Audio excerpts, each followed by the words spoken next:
السلام علیکم ورحمۃ اللہ۔ السلام ورحمۃ اللہ۔ بسم اللہ الرحمن الرحیم۔ الحمد للہ وکفی وسلام علی عبادہ الذین اصطفی، اما بعد فاعوذ باللہ من الشیطان الرجیم۔ بسم اللہ الرحمن الرحیم۔ من عمل صالحا من ذکر او انثى وهو مؤمن فلنحيينه حياة طيبة ولنجزينهم أجرهم بأحسن ما كانوا يعملون۔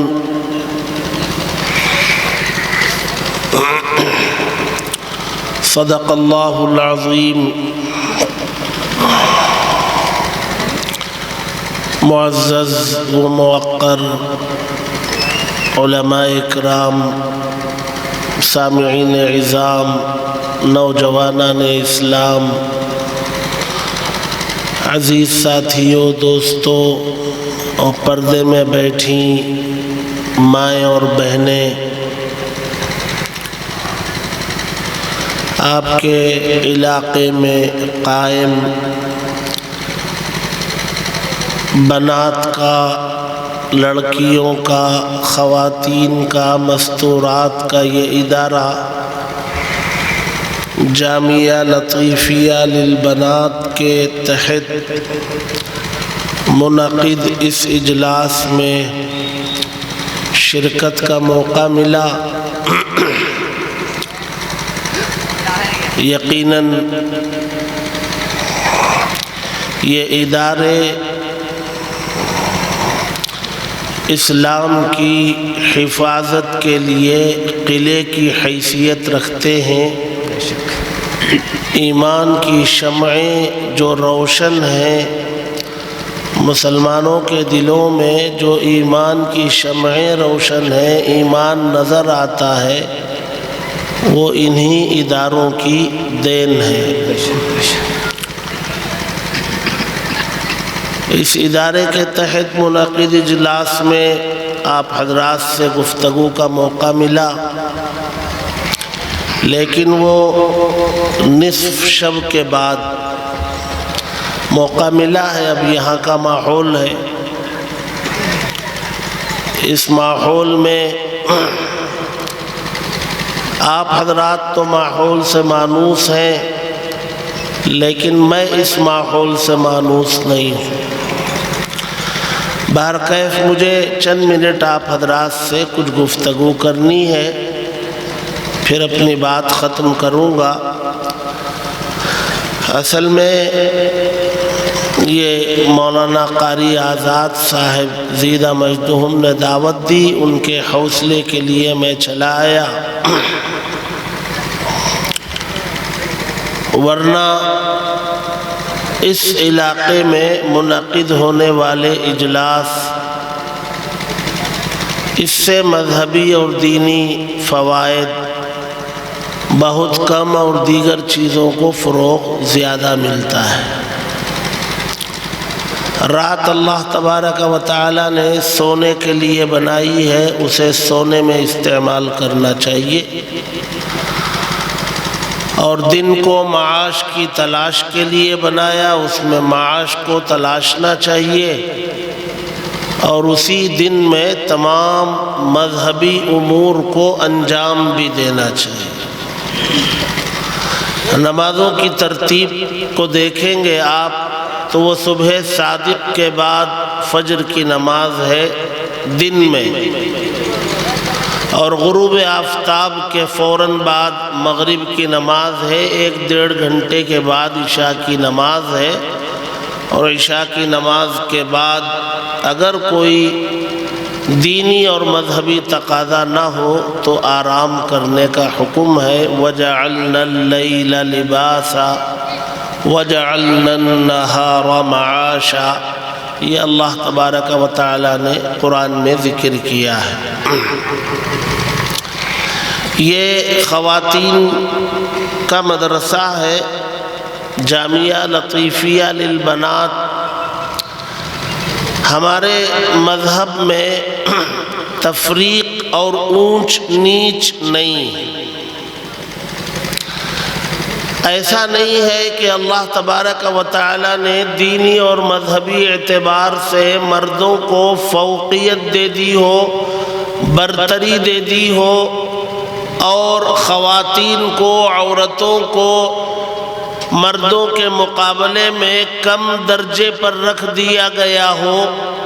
خواتین اگر چاہیں تو وہ مردوں کے برابر یا مردوں سے آگے دینی اور مذہبی اعتبار سے جا نہیں سکتی ہیں، ایسا ہمارے مذہب میں نہیں۔ اوروں کے مذہب میں بہت زیادہ ہے، اونچ نیچ ہے، ان کے یہاں بہت زیادہ تقسیم ہے، برادرواد ہے، جی اپر کاسٹ ہے، لوئر کاسٹ ہے۔ کچھ لوگ ان کے عبادت خانوں میں جا سکتے ہیں، کچھ لوگ جا نہیں سکتے ہیں۔ ان کی مذہبی کتاب گیتا یا رامائن کچھ لوگ پڑھ سکتے ہیں، کچھ لوگ پڑھ نہیں سکتے، کچھ لوگ سن بھی نہیں سکتے۔ سماج میں ان کے یہاں انسانوں میں اتنی زیادہ تقسیم ہے، کچھ لوگوں کے سامنے کھڑے نہیں ہو سکتے، بات نہیں کر سکتے، اپنی خوشی کا اظہار نہیں کر سکتے، اتنی زیادہ ان کے یہاں تنگی ہے، اتنی زیادہ تقسیم ہے۔ مذہب اسلام میں ایسی کوئی تقسیم نہیں۔ مذہب اسلام میں عدل ہے، مساوات ہے، برابری ہے، اور مذہبی اور دینی اعتبار سے اگر عورتیں مردوں سے آگے جانا چاہیں تو انہیں اجازت ہے، انہیں چھوٹ ہے، وہ مردوں سے آگے جا سکتی۔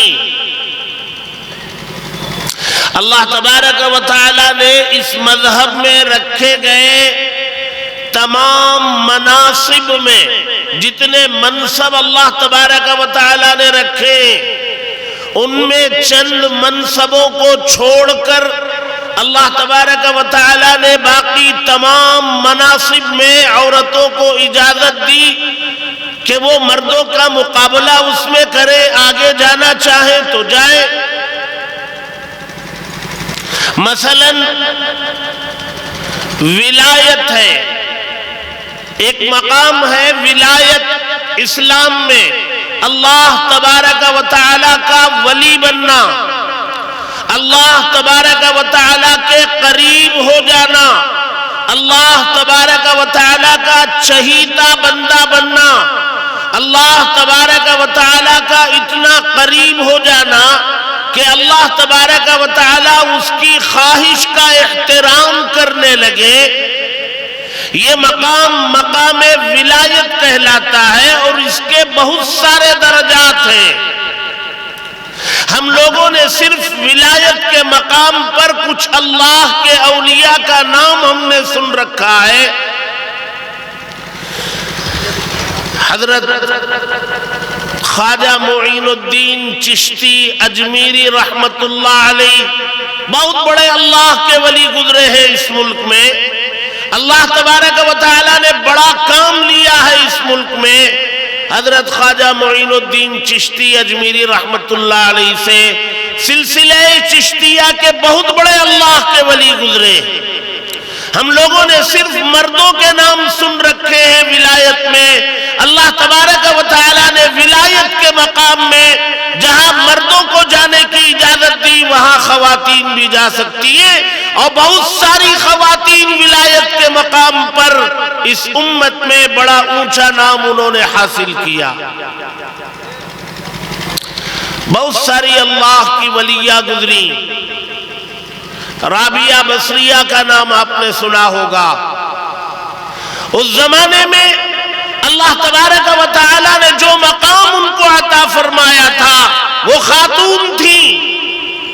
جو مقام انہیں عطا فرمایا فرمایا اللہ تبارک و تعالیٰ نے اس زمانے کے بہت سارے اللہ کے اولیاء ان کے مقام و مرتبے کو دیکھ کر رشک کیا کرتے، اور آج بھی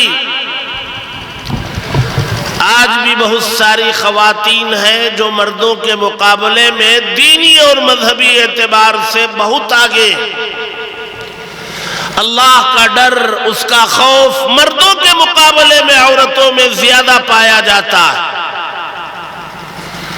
گناہ میں جری مرد ہوتا ہے اور عورتیں گناہ سے ڈرتی ہیں، خوف کھاتی، اور یہی خوف انہیں ایمان پر باقی رکھتا ہے، یہی خوف انہیں صراط مستقیم پر باقی رکھتا ہے۔ اور مرد وہ انتہائی جری اور کھلے عام گناہ کرنے کی جرت اپنے اندر رکھتا ہے اور کرتا رہتا ہے، اور احساس اس کے اندر پیدا نہیں ہوتا۔ اللہ تبارک و تعالی نے قرآن میں فرمایا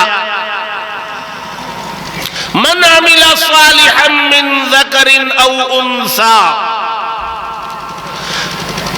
ایمان کے بعد حالت ایمان میں کوئی بھی مرد یا کوئی بھی عورت نیک کام کرے، عمل صالح کرے، یہ عمل صالح، یہ نیک کام، یہ بہت ضروری شرط۔ ہم لوگ بہت سارے کام کرتے ہیں لیکن وہ مذہب کی روشنی میں عمل صالح کے دائرے میں آتا ہے یا نہیں، اس کو پرکھنے کی اور جانچنے کی ضرورت۔ بہت سارے کام ہم لوگ کرتے ہیں اور مذہب کی روشنی میں وہ عمل صالح کے دائرے میں نہیں آتے۔ اللہ تبارک و تعالی نے شرط لگائی من عمل صالحا، بلکہ اللہ تبارک و تعالی نے انسان کو زندگی جو دی، مجھے اور آپ کو اللہ تبارک و تعالی نے جو زندگی دی ہے، جو سانسیں ہم لوگ لے رہے ہیں، یہ اس لیے دی ہے اللہ تبارک و تعالی نے کہ دیکھنا چاہتا ہے اللہ کہ کون اللہ کا بندہ اور کون اللہ کی بندی دنیا کے اندر نیک کام کرتے ہیں، عمل صالح کرتے ہیں۔ یہ دیکھنے کے لیے اللہ تبارک و تعالی نے زندگی دی۔ اللہ تبارک و تعالی نے قرآن کے 29ویں پارے میں اور دوسری آیت میں فرمایا الذی خلق الموت والحیات لیبلوکم ایکم احسن عملا۔ اللہ تبارک و تعالی نے موت کو پیدا کیا، زندگی کو پیدا کیا تاکہ وہ دیکھے، وہ آزمائے کہ تم میں کون اچھا عمل کرنے والا ہے۔ الذی خلق الموت والحیات، پہلے موت کو ذکر کیا، بعد میں زندگی کو ذکر کیا۔ پہلے موت آتی ہے کہ انسان پہلے زندہ ہوتا ہے، انسان پہلے مرتا ہے کہ پہلے پیدا ہوتا ہے؟ بولیے، پہلے پیدا ہوتا ہے، بعد میں نہ موت آتی ہے۔ لیکن اللہ تبارک و تعالی قرآن کی آیت میں کیا فرماتے؟ الذی خلق الموت والحیات، خدا وہ ہے جس نے موت کو پیدا کیا پھر زندگی کو پیدا کیا، موت کو پہلے ذکر کیا، حالانکہ موت تو بعد میں آتی ہے۔ پہلے کیوں ذکر کیا اللہ نے؟ جو چیز آنی یقینی ہوتی، جس کے آنے میں کوئی شبہ نہیں، جس کے آنے میں کسی کا اختلاف نہیں، وہ پہلے ذکر کر دی جائے تو اس پر کوئی اعتراض بھی نہیں۔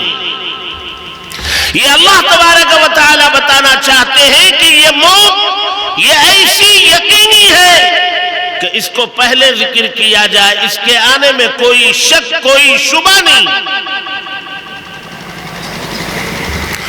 سب کو دنیا سے جانا ہے، کل من علیہا فان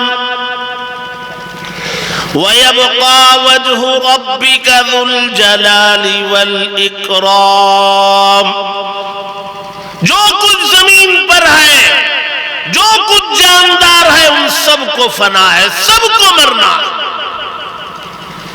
کیڑے مکوڑے، درندے پرندے چرندے، سب کو موت.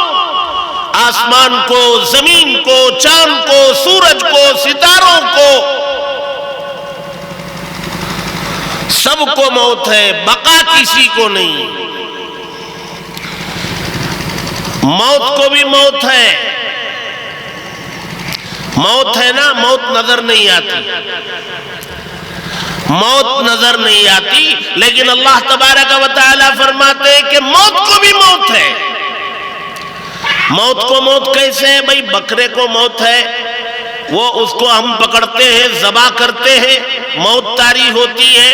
انسان کو موت ہے، اللہ نے عزرائیل کو رکھا ہے، وہ آتے ہیں، روح نکالتے ہیں، موت طاری ہوتی ہے. لیکن جو چیز نظر نہیں آتی، جو پکڑی نہیں جاتی، جو مادی چیز نہیں، اس کو موت کیسے آئے گی؟ جی اللہ تبارک و تعالی فرماتے ہیں موت کو موت آئے گی. اللہ تبارک و تعالی فرماتے ہیں کہ بھئی حشر کے میدان میں ہم دنیا کے اندر جو زبان بولنے کا کام کرتی ہے، اللہ فرماتے ہیں اس کو تو ہم سیل کر دیں گے، یہ بولے گی نہیں، اس کو سیل کر دیں گے، بند کر دیں گے. اور پھر اللہ تبارک و تعالی فرماتے اس کے ہاتھ بولیں گے. آج آپ سے کہا جائے گا کہ یہ ہاتھ بولنے کا کام کرے گا، سمجھ میں نہیں آئے گا. پیر بولنے کا کام کرے گا، سمجھ میں نہیں آئے گا. کان بولنے کا کام کرے گا، سمجھ میں نہیں آئے گا. آنکھ بولنے کا کام کرے گی. قرآن مجید کی وہ مشہور ترین سورت جس کو قرآن کا دین، اللہ فرماتے اليوم نختم على افواههم وتكلمنا ايديهم وتشهد ارجلهم بما كانوا يكسبون. آج ہم لوگوں کی زبانوں پر مہر لگائیں گے اور ہم سے گفتگو کریں گے ان کے ہاتھ، اور گواہی دیں گے ان کے پیر. یہ ہاتھ گواہی دے گا کہ ہم لوگوں نے دنیا میں کیا کیا کیا. پیر گواہی دیں گے کہ ہم کہاں کہاں گئے، کیا کیا ہم نے کیا. اللہ تبارک و تعالی قادر مطلق ہے، وہ جو چاہے کر سکتے ہیں. ان کی قدرت میں کسی قسم کا شک و شبہ نہیں. جس خدا نے زبان کو بولنے کی قوت دی، وہ خدا اگر ہاتھ کو بولنے کی قوت دے دے تو کیا مشکل ہے، کیا بعید ہے. جو کام زبان کے ذریعے اللہ تبارک و تعالی نے لیا، وہ ہاتھ کے ذریعے بھی لے سکتا ہے. تو اللہ فرماتے ہیں کہ بھئی سب کو فنا ہے، کوئی باقی نہیں رہے گا. یہاں تک کہ اللہ تبارک و تعالی جب حشر کے میدان میں سارے فیصلوں سے فارغ ہو جائیں گے اور جنتی جنت میں چلے جائیں گے، جہنمی جہنم میں چلے جائیں گے، اب کسی کا کوئی فیصلہ باقی نہیں رہے گا. تو جو جنتی جنت میں جا چکے وہاں کی نعمتوں سے بہت خوش ہوں گے. انہوں نے جتنا سن رکھا ہوگا اس سے کہیں زیادہ نعمتیں انہیں ملی ہوں گی، بہت زیادہ خوش ہوں گے.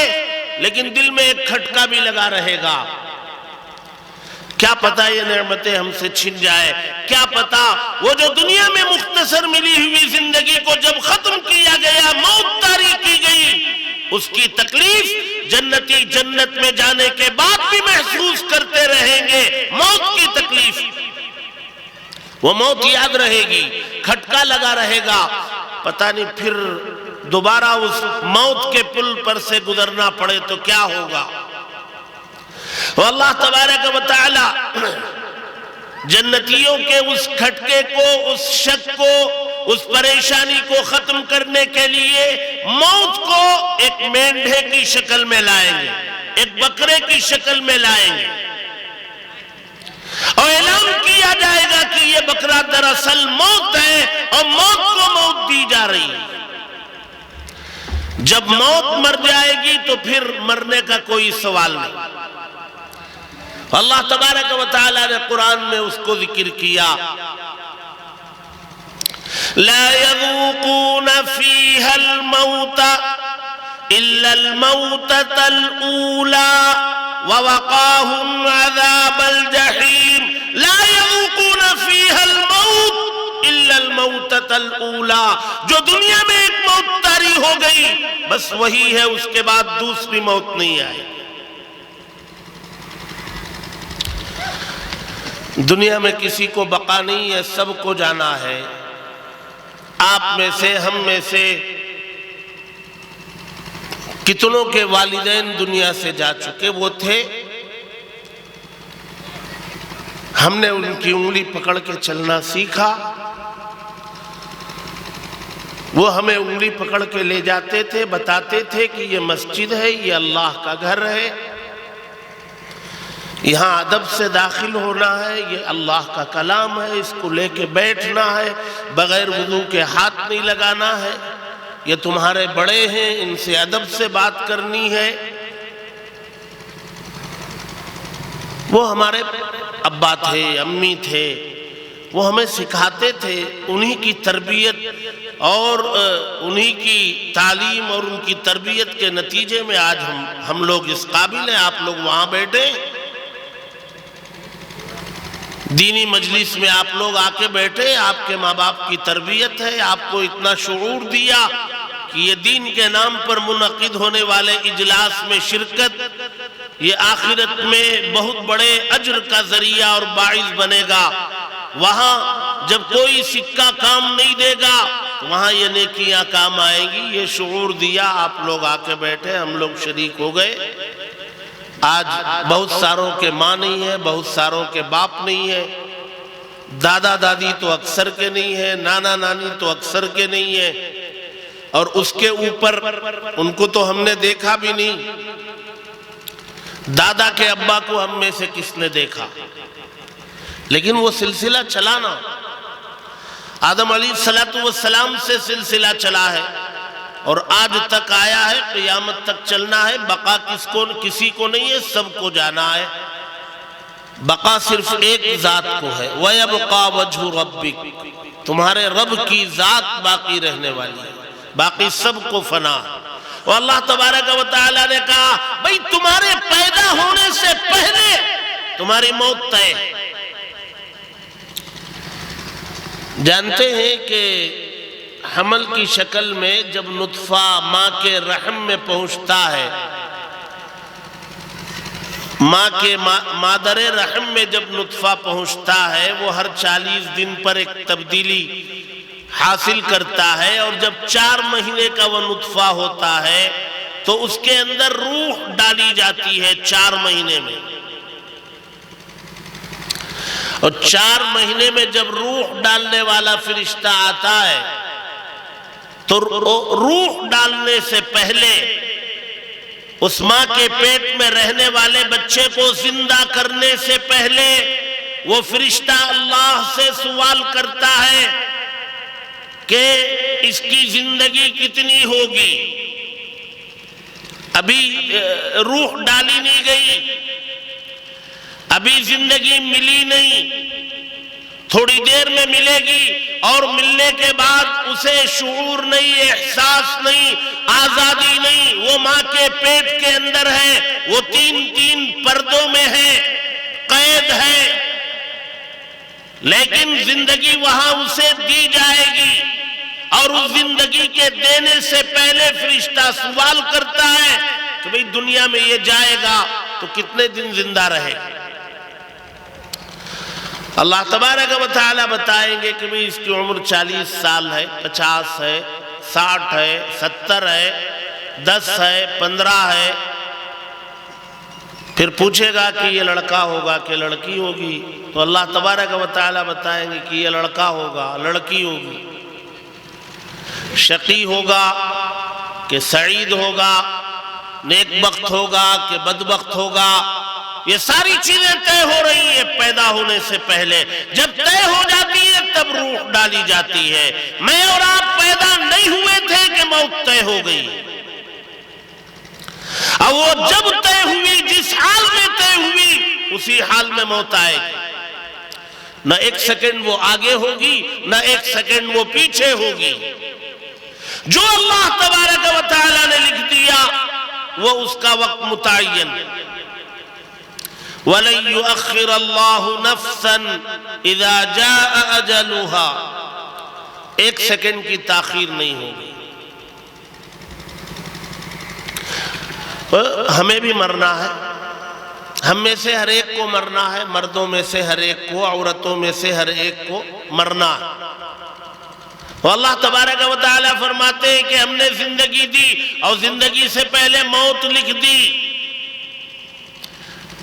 اب یہ زندگی کے ملنے کے بعد موت کے طاری ہونے تک کا جو زمانہ ہے، جس کو جتنا ملا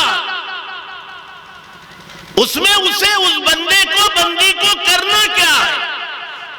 واللہ تبارک و تعالیٰ نے فرمایا لِيَبْلُوَكُمْ أَيُّكُمْ أَحْسَنُ عَمَلًا، میں دیکھنا چاہتا ہوں، میں آزمانا چاہتا ہوں، میں امتحان لینا چاہتا ہوں کہ ان میں اچھا عمل کرنے والا کون ہے، کون بندہ ہے، کون بندی ہے۔ اچھا عمل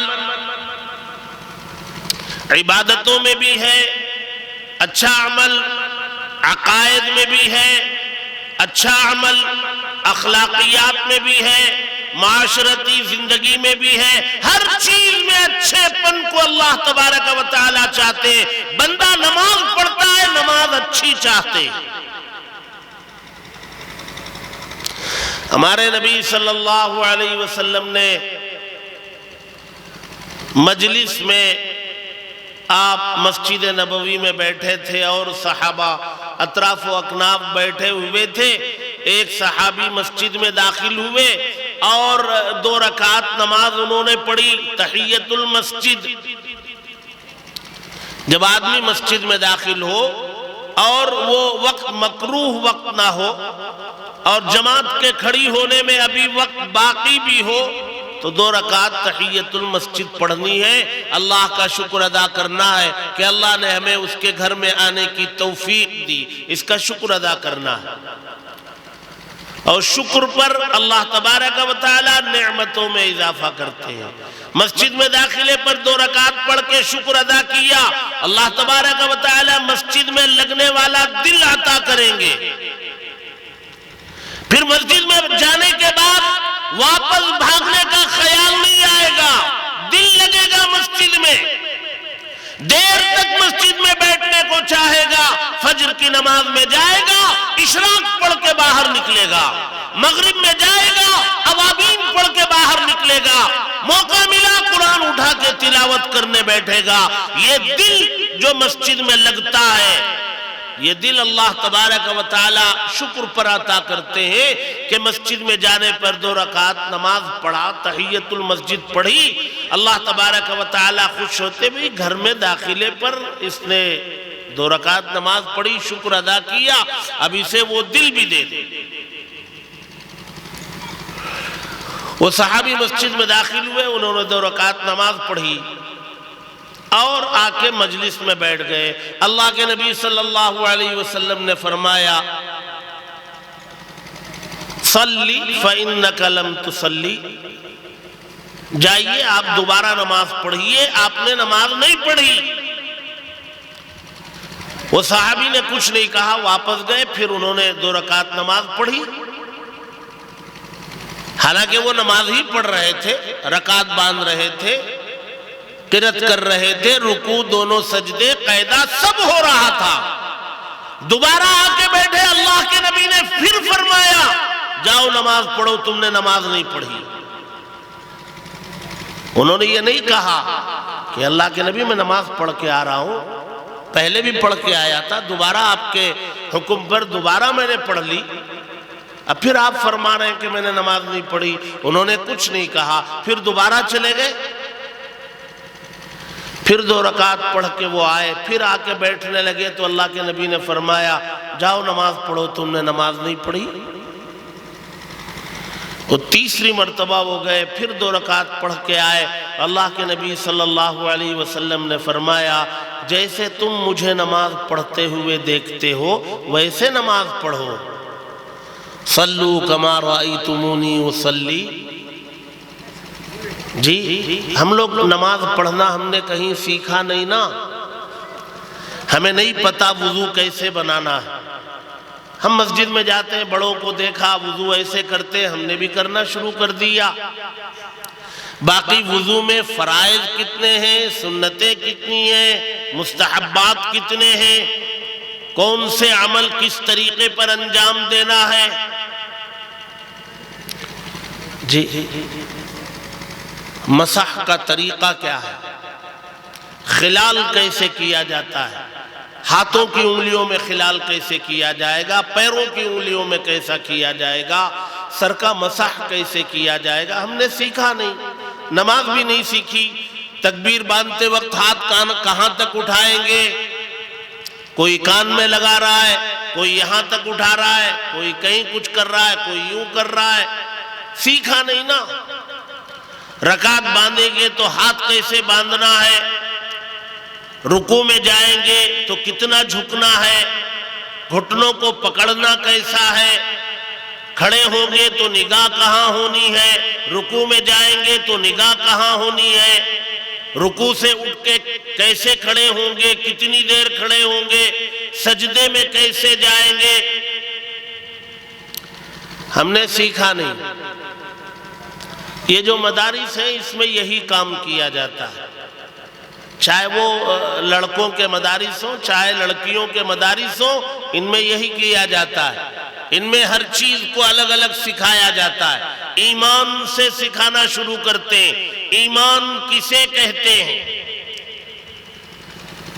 زبان سے کون سے الفاظ ایمان کے لیے بولے جانے ہیں، اور دل میں کیا عقیدے رکھنے ہیں، اس عقیدے کے اظہار کے لیے الفاظ کون سے زبان سے نکالنے ہیں، یہ ایمان سے سکھانا شروع کیا جاتا ہے۔ ایمان کے بعد اعمال، عبادات، عقائد، یہ ساری چیزیں ان مدارس میں سکھلائی جاتی ہیں۔ اسی لیے اسلام کی حفاظت کے لیے یہ مدارس یہ انتہائی ضروری ہے۔ یہ اگر نہ ہو تو پھر مذہب کی حفاظت نہیں ہو سکے گی، نسلوں میں دین منتقل نہیں ہو سکے گا۔ تو یہ زندگی جو ملی ہے وہ زندگی اللہ تبارک و تعالی دیکھنا چاہتے، اچھا عمل کون کر رہا ہے، نماز اچھی کون پڑھ رہا ہے، روزہ اچھا کون رکھ رہا ہے، بڑوں سے گفتگو اچھی کون کر رہا ہے، ماں باپ کی فرما برداری کون کر رہا ہے، ماں باپ کے ساتھ اچھا سلوک کرنے والا کون ہے، برا سلوک کرنے والا کون ہے، بیوی کے ساتھ اچھی زندگی گزارنے والا کون ہے، بری زندگی گزارنے والا کون ہے، نکاح سنت کے مطابق اچھے طریقے پر کرنے والا مرد کون ہے، اور نکاح کو غیروں کے طریقے پر انجام دینے والا مرد کون ہے۔ ہر چیز میں اچھا طریقہ ہے، برا طریقہ ہے، اور آپ اسے سمجھنا چاہیں ہر کام میں نبی نے جو طریقہ بتایا وہ اچھا طریقہ ہے، اور نبی کے طریقے کے خلاف اور ان کے علاوہ جو طریقے ہیں وہ طریقے اچھے نہیں، برے۔ کسی کو سر پہ بال رکھنا ہے، بال رکھنے کا طریقہ نبی نے بتایا، اور نبی کے بتائے ہوئے طریقے پر بال رکھنا یہ اچھے طریقے پر بال رکھنا ہے، اور نبی کے طریقے سے ہٹ کر کے بال رکھنا یہ برے طریقے پر بال رکھنا ہے، اور اللہ یہی دیکھنا چاہتے ہیں کہ یہ سر پہ بال نبی کے طریقے کے مطابق رکھا ہے کہ نہیں رکھا ہے۔ آج مسلمان دنیا داروں کے پیچھے بھاگنے لگے، دنیا جیسے ناچ رہی ہے مسلمان بھی ناچنے لگے۔ جس کے پاس قرآن ہے، جس کے پاس اللہ کے نبی کی احادیث ہے، جس کے پاس زندگی گزارنے کا پورا ایک طریقہ، ایک دستور حیات ہے، وہ مسلمان آج غیروں کے پیچھے بھاگ رہا ہے. بھائی اس ناچنے والے نے جیسے بال رکھے ویسے ہم بھی رکھیں گے. اس نے بال رنگ کرا لیے, رنگین بال رکھے, ہم بھی رنگین کرا لیں گے. عجیب و غریب بال رکھنے لگے. کسی کے سر کے درمیان میں صرف بال ہے, چاروں طرف کٹے ہوئے ہیں. کسی کے سامنے بڑے ہیں, پیچھے چھوٹے ہیں. کسی کے کالے بال لال کر لیے گئے ہیں, کہیں سفید کر لیے گئے ہیں. یہ اللہ تبارک و تعالیٰ دیکھنے کے لیے زندگی دیے. یہ میں اور آپ اپنے عمل کو اللہ کو دکھا رہے ہیں, وہ سارا ریکارڈ ہو رہا ہے, وہ ساری چیزیں لکھی جا رہی ہیں, فلم بن رہی ہے میری اور آپ کی. اور اللہ تبارک و تعالیٰ وہ فلم ڈال کر کے دکھا دیں گے حشر کے میدان میں. جب وہ دیکھے گا فلم, ہر چیز اس کے اندر آ رہی ہے. کسے دھوکہ دیا, کس کا مال لوٹا, کہاں جھوٹ بولا, کہاں جھوٹی قسم کھائی, اور کہاں تجارت میں دھوکہ دیا, کہاں بیوی کو دھوکہ دیا, کہاں زنا کیا, اور کہاں چوری کی. کیا کیا کیا, وہ ساری چیزیں آئیں گی. اور جب وہ فلم دیکھے گا تو بندہ کیا کہے گا؟ فلم دیکھنے کے بعد آج اللہ تبارک و تعالیٰ نے قرآن میں بتا دیا کہ یہ بندہ اپنی فلم دیکھ کر کے یہ جملہ بولے گا. کیا جملہ بولے گا؟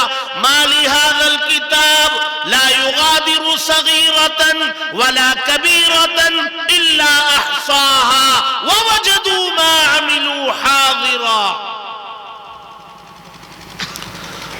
وہ بندہ کہے گا کہ کیا ہوا اس کتاب کو, ہر چیز میں نے چھوٹے سے چھوٹا کام کیا وہ بھی اس میں لکھا ہے, میں نے اس سے بڑا کام کیا وہ بھی اس میں لکھا ہے, جو کچھ کیا ہوگا وہ حاضر پائے گا.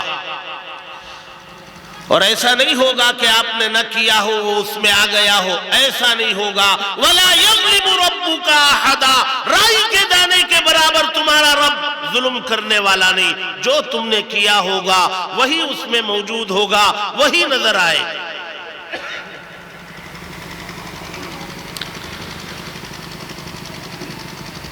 دنیا جس طرف بھاگ رہی ہے مسلمان اس طرف بھاگ رہا ہے. بالوں کے رکھنے میں, لباس کے پہننے میں, اپنے نکاح کو انجام دینے میں.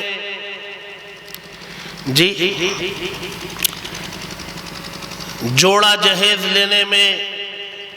جوڑا جہیز تو بہت اچھا لفظ ہے, اس میں دل پہ چوٹ نہیں لگتی. اس کو آپ جو ہے بھیک مانگنے میں, بھیک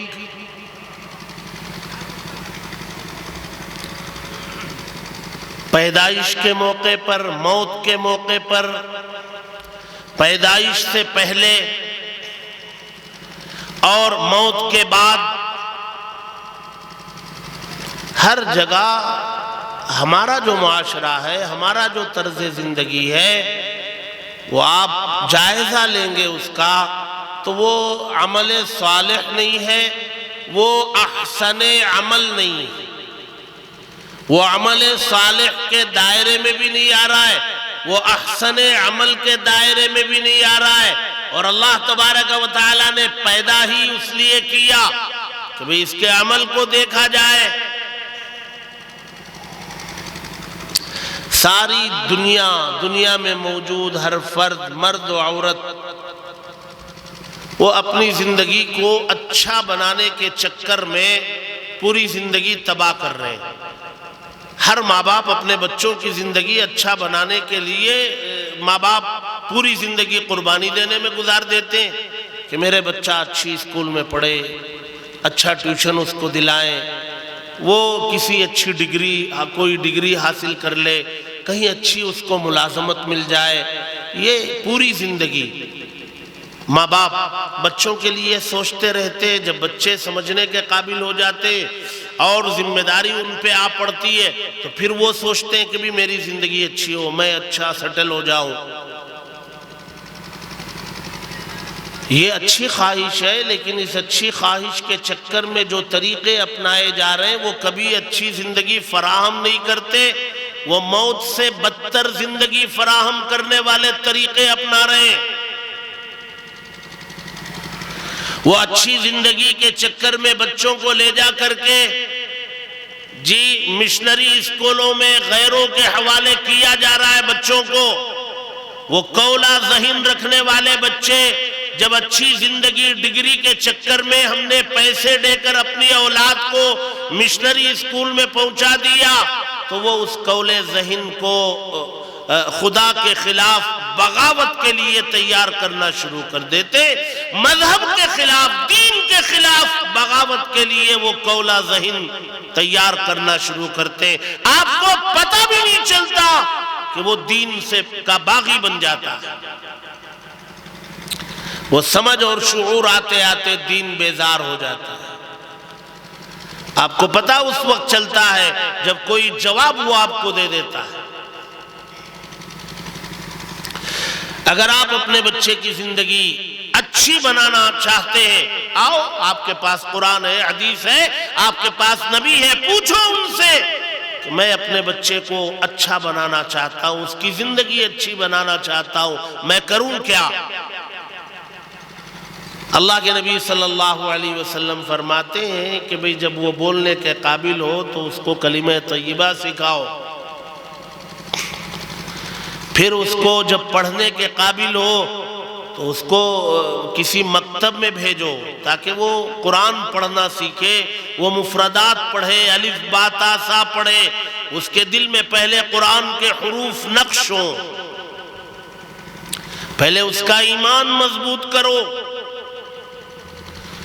اقرأ بسم ربک، اس میں یہی تعلیم دی، پڑھو جو چاہے لیکن اسم رب کا، اسم رب وہ تمہارے ہاتھوں میں مضبوط وہ تھامے رہے، اسم رب کو مضبوطی سے پکڑ کر دلوں میں اور خون کے ایک ایک قطرے میں اس کو رچا اور بسا کر پڑھو۔ یہ اچھی زندگی دینا چاہیے تھا، اور ہم دنیا کے پیچھے بھاگنے لگے۔ اللہ تبارک و تعالی نے قرآن میں ذکر کر دیا بہترین زندگی اور بہترین نمونہ تمہارے نبی کی ذات میں موجود ہے۔ لَقَدْ كَانَ لَكُمْ فِي رَسُولِ اللَّهِ أُسْوَةٌ حَسَنَةٌ، تمہارے نبی کی ذات میں بہترین نمونہ موجود ہے، ہر چیز کا نمونہ موجود ہے، دیکھ لو وہاں، وہی تمہارے لیے آئیڈیل۔ اللہ تبارک و تعالی فرماتے یہ حسن عمل، یہ احسن عمل، یہ بہترین عمل، یہ نبی کے بتائے ہوئے طریقے پر عمل، یہ آپ کو اچھی زندگی عطا کرے۔ فَلَنُحْيِيَنَّهُ حَيَاةً طَيِّبَةً، اچھی زندگی آپ کو اگر ملنی ہے عمل صالح کے ذریعے ملے گی۔ عمل صالح سیڑھی ہے، آپ کو اچھی زندگی ملنا ہے تو اس سیڑھی کے بغیر آپ وہاں تک نہیں پہنچ سکتے، اور وہی کام یہ مدارس انجام دیتے ہیں۔ ہر کام میں اچھائی کو، نبی کے طریقے کو کی رہبری میں اس کا ہر کام اسے سکھلایا جاتا ہے، صبح اٹھنے سے لے کر کے رات کے سونے تک۔ صبح اٹھنا کیسے ہے بستر سے، وہاں سے سکھانا شروع کیا جاتا ہے۔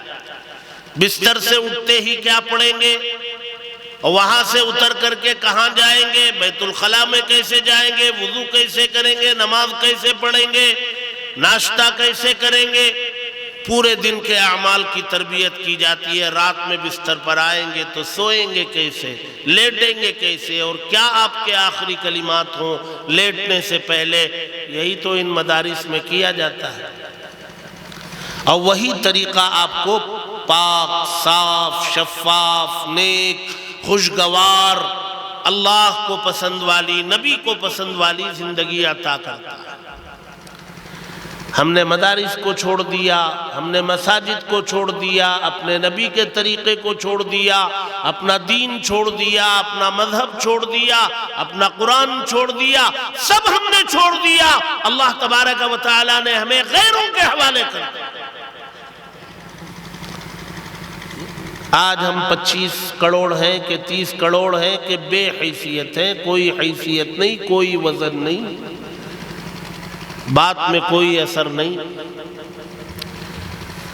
وہ اسی وجہ سے ہے کہ ہم نے مذہب کو چھوڑ دیا ہے۔ جب تک ہم دوبارہ مذہب کو اپنائیں گے نہیں، نبی کے طریقے کو اپنائیں گے نہیں، صبح اٹھنے سے لے کر کے رات کے سونے تک کے نظام میں نبی کے طریقوں کو جگہ نہیں دیں گے، اور ان نبی کے طریقوں کو جگہ دینے کے لیے سیکھنے کی ضرورت ہے، اور وہ سیکھنے اور سکھانے والا عمل ان مدارس میں انجام دیا جاتا ہے۔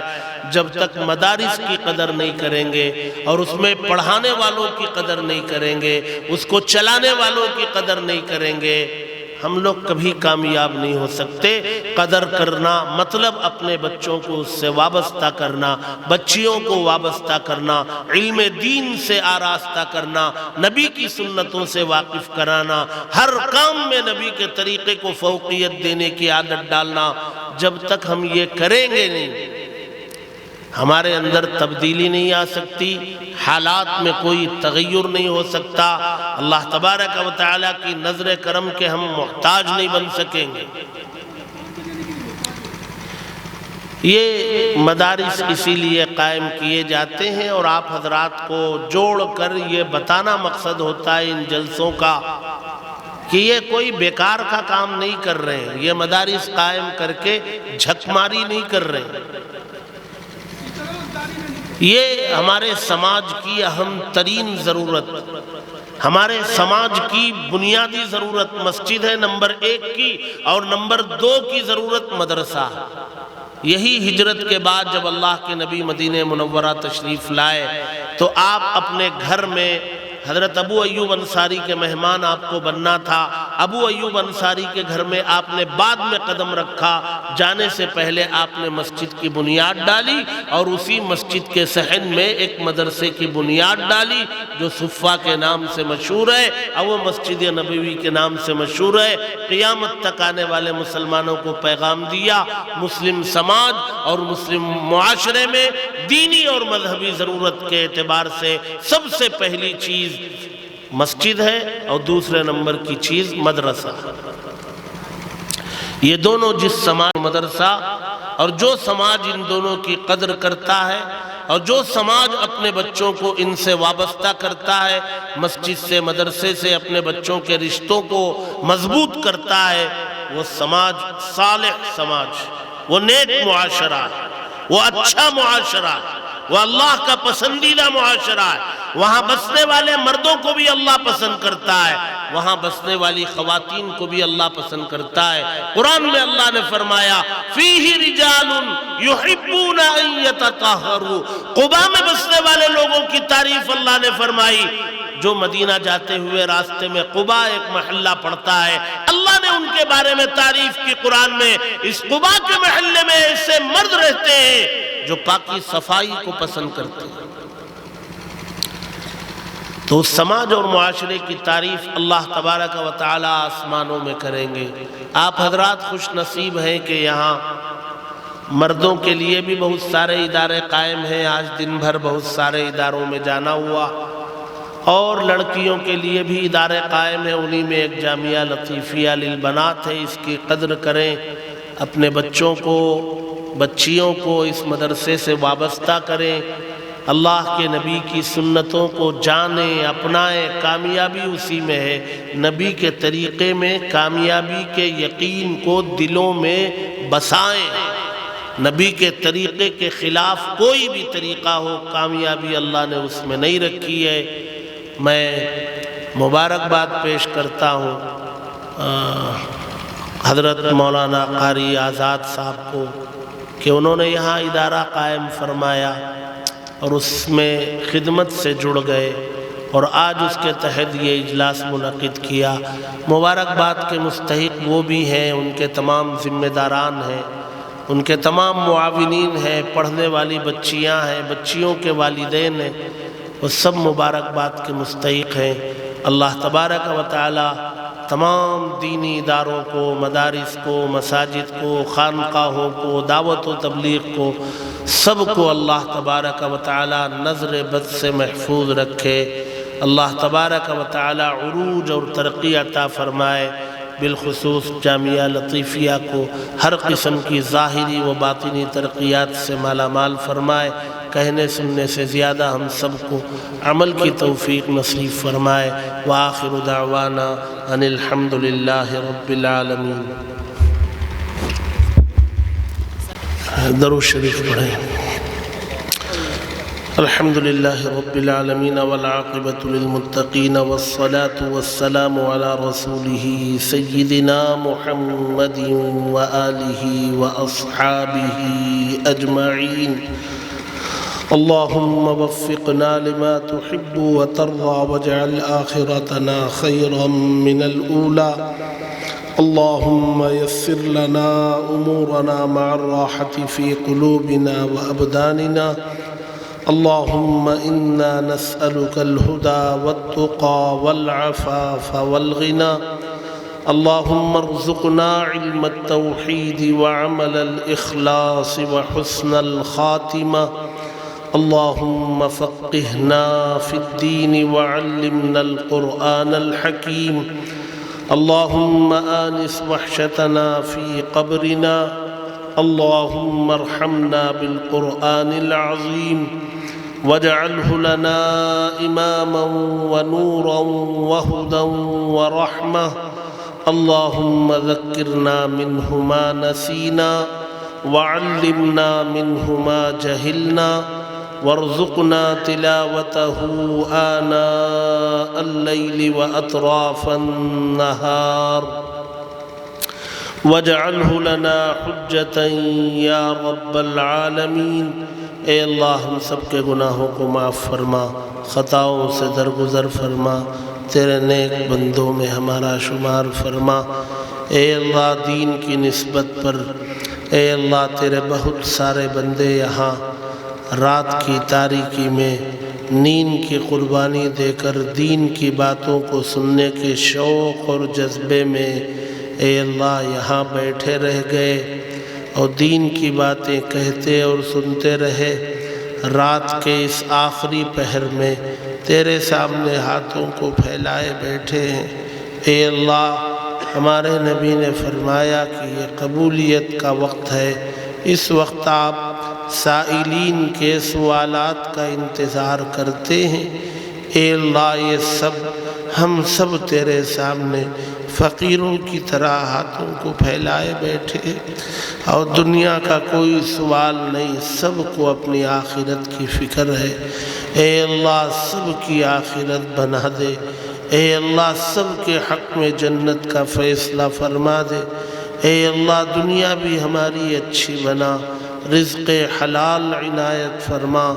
اے اللہ دنیا میں ترقی نصیب فرما، سکون عطا فرما، راحت عطا فرما، پریشانیوں کو ختم فرما۔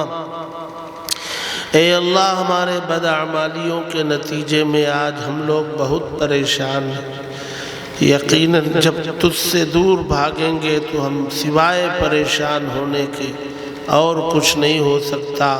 آپ سے دور بھاگنے کے نتیجے میں، نبی کے طریقے زندگی کو چھوڑنے کے نتیجے میں اے اللہ آج ہمارا سکون ختم کر دیا گیا ہے۔ امت مسلمہ اس ملک میں بہت پریشان ہے۔ اے اللہ اس کے ایک خطے میں راجدھانی میں اے اللہ مسلمانوں پر ظلم و ستم کے پہاڑ توڑے گئے ہیں۔ اے اللہ وہ جو مناظر ہیں نہ ان کو دیکھا جا رہا ہے نہ سنا جا سکتا ہے، یہ سب ہماری بدعمالیوں کا نتیجہ ہے۔ نبی نے ہمیں عقیدہ دیا زمین پر کوئی پتا آپ کی مرضی کے بغیر ہلتا نہیں۔ اے اللہ اتنا ظلم وہ کر رہے ہیں، وہ آپ کی مرضی کے مطابق ہے، آپ چاہ رہے ہیں تو ظلم ہو رہا ہے، اور آپ اس لیے چاہ رہے ہیں کہ ہم بھٹک گئے ہیں، دوبارہ آپ راہ راست پر لانا چاہتے ہیں۔ اے اللہ ہم سب کو صراط مستقیم پر گامزن فرما۔ اے اللہ نبی کی سنتوں پر چلنے کی توفیق عطا فرما، نبی کی سنتوں میں نبی کے طریقے میں کامیابی کا یقین عطا فرما۔ اے اللہ ناچنے والوں کے طریقے میں ہمیں کامیابی کا یقین آ گیا ہے۔ اے اللہ ناٹک کرنے والوں کے طریقے میں کامیابی کا یقین آ گیا ہے۔ اے اللہ نبی کے طریقے میں ہمیں کامیابی کا کوئی یقین نہیں ہے، جبکہ کامیابی اسی طریقے میں آپ نے رکھی ہے۔ اے اللہ اس یقین کو مضبوط فرما، ایک ایک سنت کو جان کر عمل کرتے ہوئے زندگی گزارنے کی توفیق عطا فرما، بدعات سے، خرافات سے، فضولیات سے، اسراف سے ہم سب کی حفاظت فرما، رسوم و رواج سے ہماری حفاظت فرما، صالح معاشرہ عطا فرما، اپنے بچوں کی اسلامی خطوط پر تربیت کی توفیق عطا فرما، اس ملک میں مسلمانوں کی جان، مال، عزت، آبرو کی حفاظت فرما، مسلمانوں کے حق میں حالات کو اے اللہ بہتر بنانے کے فیصلے فرما، شرور و فتن سے حفاظت کے فیصلے فرما۔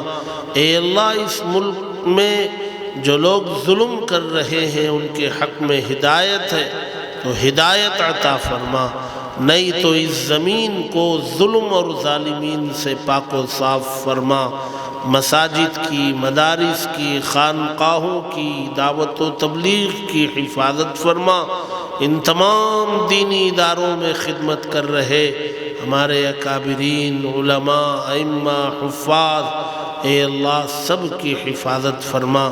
اے اللہ تمام دینی تحریکات کو عروج عطا فرما، اے اللہ اس مدرسے کو ظاہری و باطنی ترقیات سے مالا مال فرما، اس کی ضروریات کو غیب سے مہیا فرما، اے اللہ علاقے کے لوگوں کے دلوں میں اس کی قدر پیدا فرما، اے اللہ مرجع خلائق اس کو بنا، مرکزی حیثیت اس کو عطا فرما، اے اللہ خدمت میں اخلاص عطا فرما، ریاکاری سے حفاظت فرما، نام و نمود کے جذبے سے حفاظت فرما، اخلاص کے ساتھ آخری سانس تک دین کی خدمات سے جڑے رہنے کی توفیق عطا فرما، تمام جائز مقاصد میں کامیابی نصیب فرما، نیک آرزوؤں کو پورا فرما، اس اجلاس کو بے انتہا قبول فرما۔